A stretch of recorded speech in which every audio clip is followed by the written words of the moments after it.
Aujourd'hui, on a travaillé avec l'équipe de Your Team, mes 7 entrepreneurs déterminés à atteindre leurs objectifs pour septembre 2024.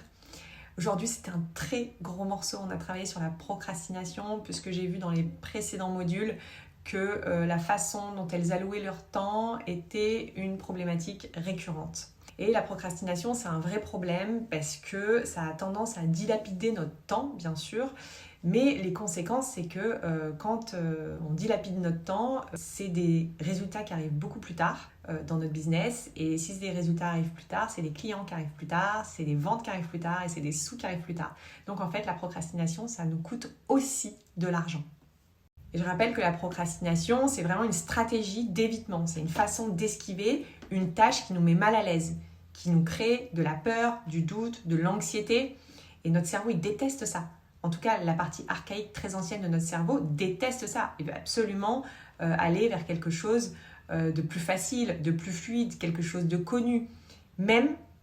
Malheureusement, même si ça ne nous fait pas avancer. Sauf qu'on a quand même une partie du cerveau qui est plus développée. C'est pour ça qu'il y a toujours 2 parties de nous à l'intérieur qui s'affrontent.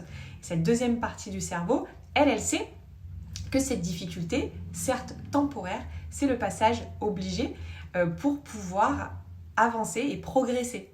Donc je vous invite à faire ce travail, en fait, ce dialogue intérieur entre ces 2 parts de vous qui s'affrontent pour pouvoir donner plus de place à celle qui sait ce qui est bon pour vous. Et la procrastination, c'est pas vraiment le problème. La procrastination, c'est la conséquence du problème. La vraie cause, elle est ailleurs. Donc on a eu besoin d'aller travailler à la fois sur les facteurs, les causes responsables de la procrastination, et je les ai fait travailler, je les ai fait réfléchir à tout ça par elles-mêmes, parce que ça vaut toujours plus, c'est beaucoup plus puissant quand ce sont nos propres réponses que quand ce sont celles qui sont apportées par quelqu'un d'autre, et en l'occurrence moi. Donc elles ont travaillé, identifié les causes et les facteurs de leur procrastination, mais aussi sur les solutions qui étaient en leur pouvoir pour pouvoir apprendre à dépasser ça. Et elles sont reparties évidemment avec un plan d'action pour prévenir et dépasser cette fameuse procrastination.